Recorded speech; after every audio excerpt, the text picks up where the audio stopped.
For more than 10 years, Hyundai in the Philippines has been trying to break into the B SUV segment, but it never really clicked. Now, with the new Hyundai Creta, we think they can do just that.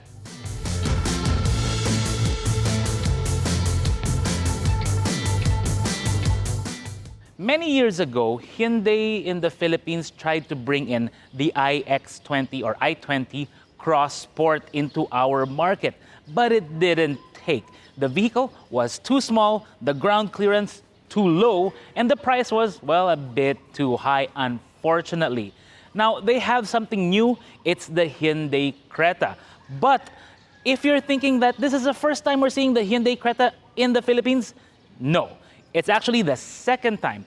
The first time the Creta nameplate appeared here in our market was around 2015 or 2016, I think. And I remember it well because I went to Hyundai's facility over in Laguna to do actually a walk-around article on that vehicle a long time ago. And that one was made in India.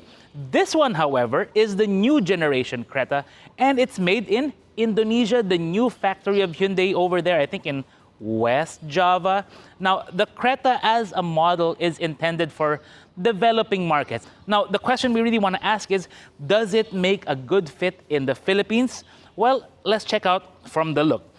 Clearly, they nailed it. Now, of course, some people have different opinions about vehicle design, but the way this whole thing looks, it's very, very proper. I even like the color, but more than that, I'm a guy that likes red and gray and silver, and looking at how the front looks, yeah, I think they nailed it.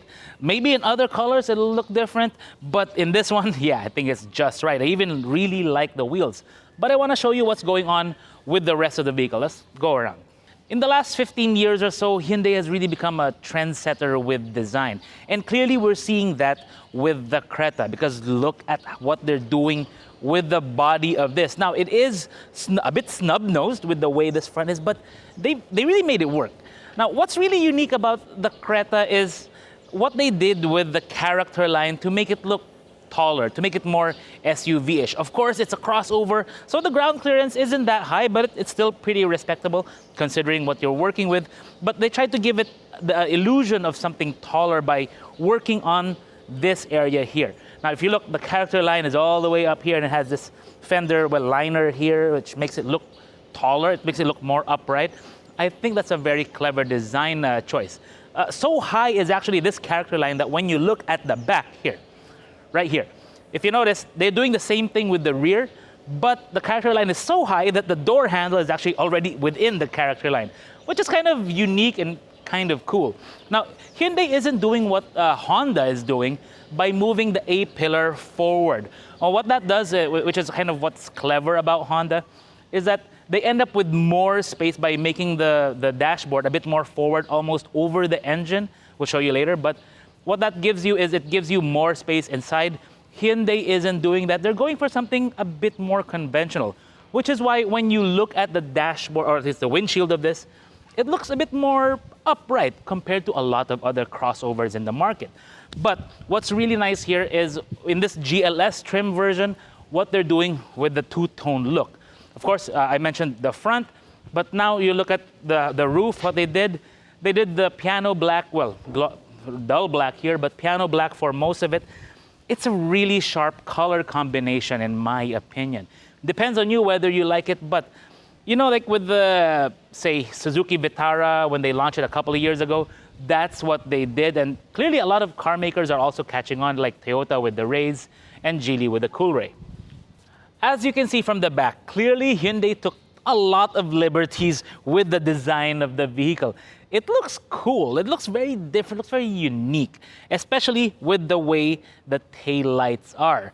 Because when you check out how this all lights up, it's actually really nice. Now that is a position lamp when you turn on your lights.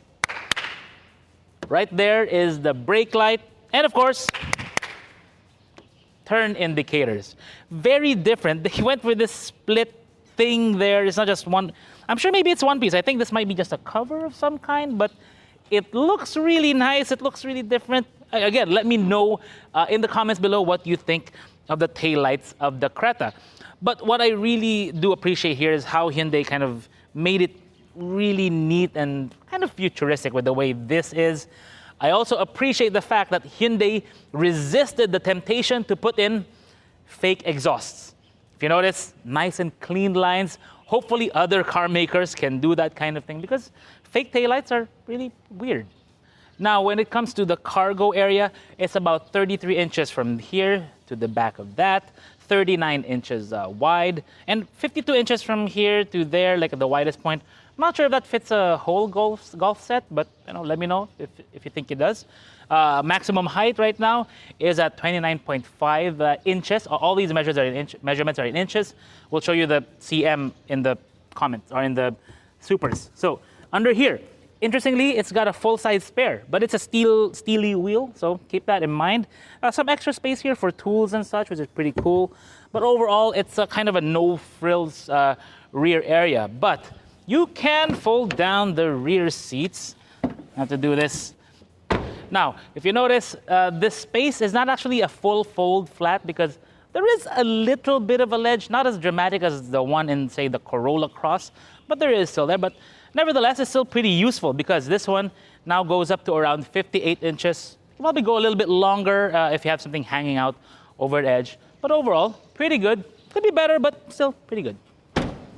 Now, if you thought the lighting in the back was cool, check out the front. That's the position lamp, like a park light, which is really nice how they integrated it with the design of the grille. The headlight, well,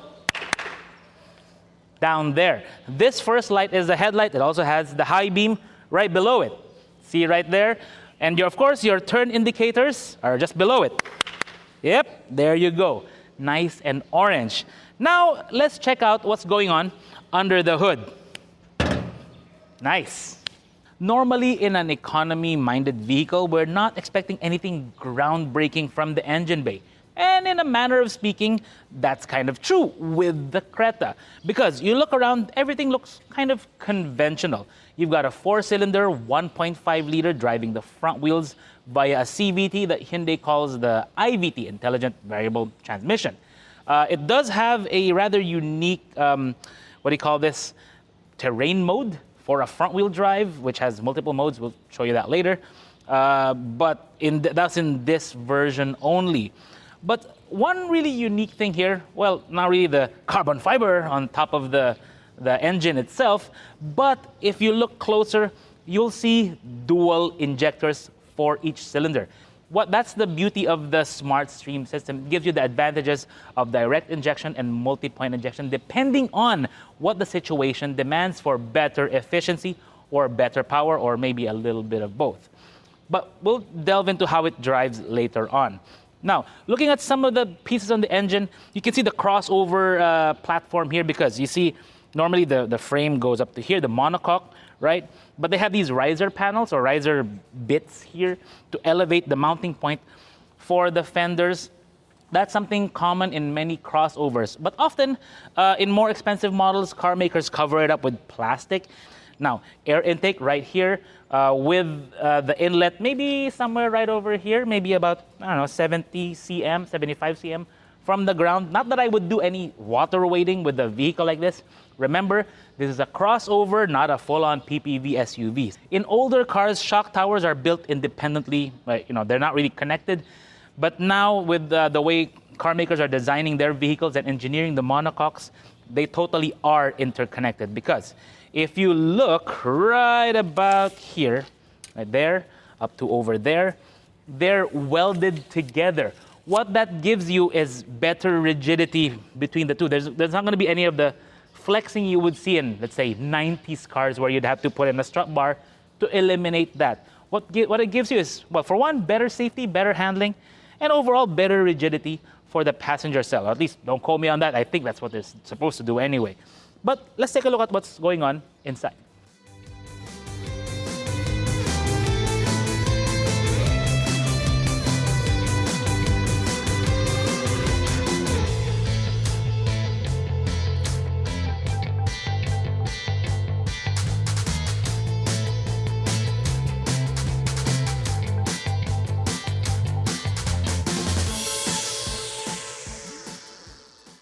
I think this is one of the most well executed economy vehicle interiors I have seen in a while. Now, what do I mean by that? In this price range, you're not expecting really high-grade interiors.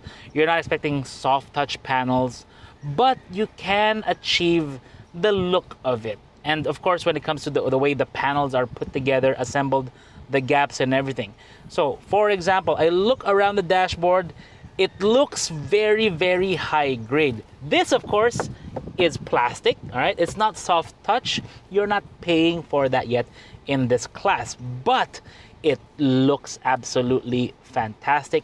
The plastic here, the piano black trim here, you do kind of have to worry about scratching something up. Hopefully not, but you know, from new, it looks really good, really sharp. But the gaps, that's really what I'm looking at. How the panels line up. Do they align properly? If you notice some of my videos, I measured the gaps, or at least I see if I can actually put my finger in some of the gaps here. Not in this one. That's very good to know. Now, when it comes to the primary controls, steering wheel, it's very nice. It's nice and round with an oval horn button here. It does have that yoke style, flight yoke style look right here. We first saw that, I think, with the Hyundai Tucson 2009, maybe thereabouts. This one, they still carry over that kind of style, which is really nice. Buttons here, AC vents up there. By the way, the AC here is a climate control unit with the auto, so you can press that, it'll just automatically go. But I usually go for just the regular fan with the cooler function. It makes life very, very easy. Speaking of cooler, see that vent there in the glove compartment? That is actually a vent. So yeah, it's a little bit of cold air coming in there. So for a long drive, you can put drinks there. It'll cool it down. It will probably take a bit of time, but it also means that you should put your vehicle registration, insurance papers somewhere else, because that's, yeah, you don't want condensation or that to be too cold. So keep that in mind. You have your main display screen instead of a standard dual binnacle style thing. Well, it is. They try to simulate a dual binnacle style, but it's really a full LCD LED. It looks very Mercedes-ish, the silver thing there. Now, when you pop it over to Eco, it gets a nice hint of teal, I think. Teal would be the right color. It looks very nice. And then you go to Sport, of course, it goes red with a carbon fiber inlay. And then Smart, which is basically the same as normal. So normally, again, we keep it in Smart, which is perfectly fine. It just adjusts itself accordingly. Very nice. Now, there's a multi-info display there for all the features. Some of this you control via here, by the button here. Now, if you look at the buttons on the steering wheel, audio controls on the left. I haven't assigned that one yet. Audio control, yeah, for here. I haven't assigned it yet, so I went that way right away. But audio controls on the left, and then you have some driving controls on the right. This one does have cruise control, so keep that in mind, but it's not the smart kind yet. It does have the lane keep function, so when you press that button, it will kind of center you in your lane, help keep you in your lane. You'll see that when you look at the logo over there, when you press the button. See there, yeah. Now, the other screen is this one. It's an 8-inch unit. And it does have Android Auto and Apple CarPlay. The good thing about it is that both of those functions are wireless. So, for example, I have my phone here. There's also a wireless charging pad down here. There are also USB ports, one for the USB, and then a 12-volt outlet neatly integrated there along with the USB port here. Another USB charging port on the right side. But it's got a wireless charging pad here. It won't activate because the door is open. So, but nevertheless, if you can see, Android Auto working perfectly fine. Got my Waze right there, no problem. Wow, lots of traffic outside. But needless to say, it's a very welcome feature to have wireless CarPlay, because given the width of this, if I put a wire on here to connect to there, I won't be able to put it that way. I'll have to put it somewhere here or like that. Very awkward. So this one just makes it natural all in all. One unique feature in this GLS variant is the traction modes or the terrain modes that it has. So you press the button, traction, You can go to snow mode, not really useful in the Philippines. You have mud, and then you have sand. Now, basically, what this does, it adjusts the traction control system of the vehicle with the transmission and how the power is delivered to prevent excessive wheel spin. Now, if you're going off-road, not that you would really go off-road in a Creta, but if you went on a road that's not ideal, you want to have the best chance to get through it. And to do that, you need to prevent excessive wheel spin, because that will just dig in the tires into the ground and you will get stuck. The back seat of the Creta, actually really nice. I mean, it doesn't have leather, which actually I kind of prefer, because it keeps the seat material cool, especially on a hot day. Now, it does have this really nice pattern, same with the front. It does look nice, and the cushioning is nice. It's also got this armrest here that folds down with 2 cup holders, but generally, yeah, for phones, that's okay. Speaking of phone, it can go here as well, and there's a USB charging port down there, along with 2 AC vents. There are seat back pockets. You also notice that the seat in front is not actually that thick, but it is a bit wider. And seated back here, you have a nice view over the driver's headrest, which is good. The audio quality here is actually really good for a 4-speaker or 6-speaker system, I think. For whatever system this has, it's actually really good. So you can enjoy your tunes on the go. It may seem like a no-frills rear seat, but there's really not much frills to be had in the back of the Creta. Most of it is really in the front. So let's go out and drive it.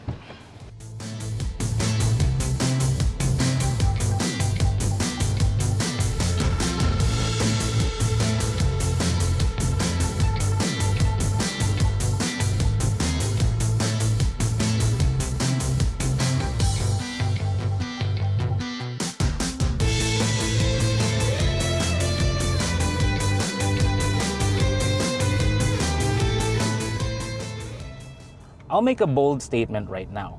The Hyundai Creta is one of those vehicles where if you spend just 5 minutes driving it, you are going to really be impressed. It just sets the stage for how good the vehicle is going to feel for you, because so far, that's how it's been for me. 5 minutes with this car, you can already sense that they built it very, very well. There's no creaking. The quality of the ride is really good. The seats feel really great. Steering wheel feels great. It just seems like a very well sorted vehicle. And that's not something we can say for a lot of crossovers in this kind of price range and in this kind of size. I mean, very, very few, like say the Geely Coolray. That one we put up on a high perch because it really impressed us with the quality, the feel of it. This one is right up there. If anything, it's very, very close, if not very much at par with the Coolray, but in a very different way, because the Coolray tries to impress you with like the high quality feel. Of course, this one, they can't do the kind of thing that Geely did with the materials and such. So it's still plastic. There's still going to be some creaking around here, but the way they executed it, I think is quite fantastic. And what it tries to achieve is something different from the Coolray. It's not trying to be a sporty mini crossover. This is trying to be a very comfortable everyday crossover. So, like in terms of driving it around, it feels light, it feels nimble, surprisingly. Later we'll show you a bit. But I can totally imagine like driving this every day to and from like my house to work with a cup of McDonald's coffee, which I'm sure my boss Brent is going to cringe because he's a big coffee purist. But I can totally imagine driving this to work, cup of coffee in hand, and enjoying my drive. Hyundai didn't go the route of many automakers by going for let's say a 3-cylinder engine, try to bring the cost of the production down.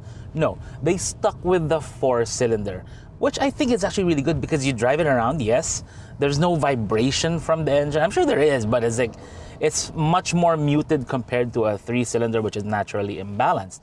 But the other real surprise is the CVT. Now, CVTs, as I've mentioned in many videos before, not a big fan of CVTs, but they serve their purpose well.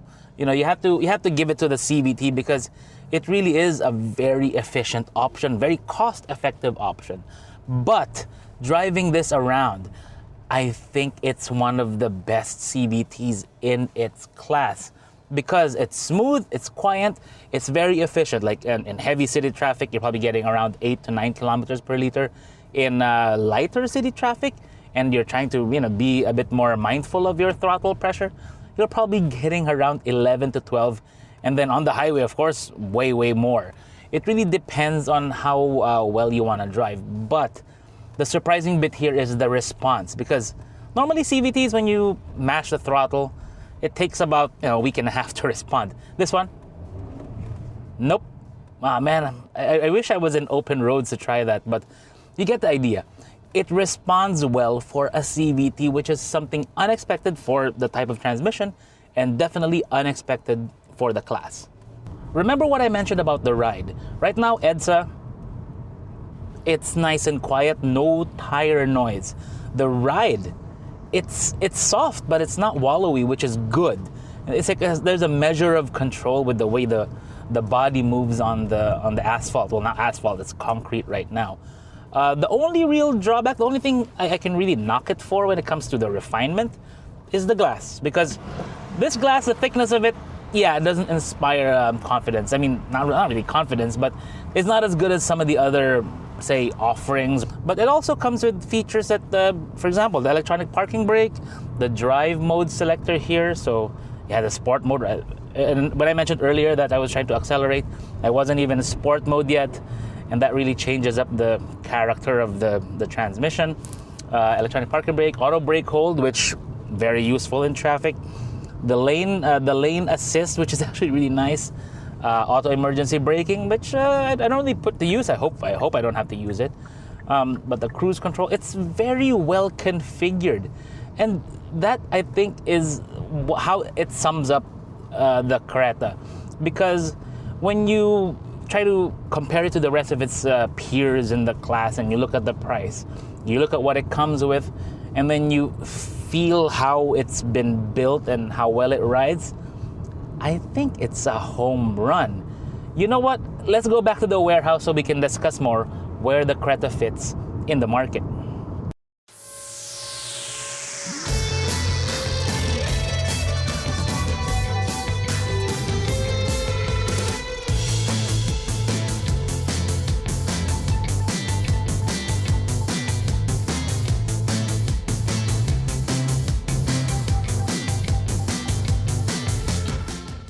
To be perfectly honest with you, I came into this review ready to be disappointed, because that's what my experience has been with Hyundai's B-segment crossovers here in the Philippines.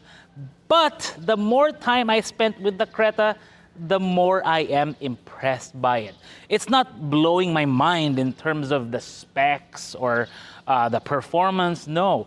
It's actually the way it achieves a rather holistic approach to a B-segment crossover. I think that's what Hyundai nailed right here. Drives well, comfortable, nicely refined, good set of features, good space, so on and so forth.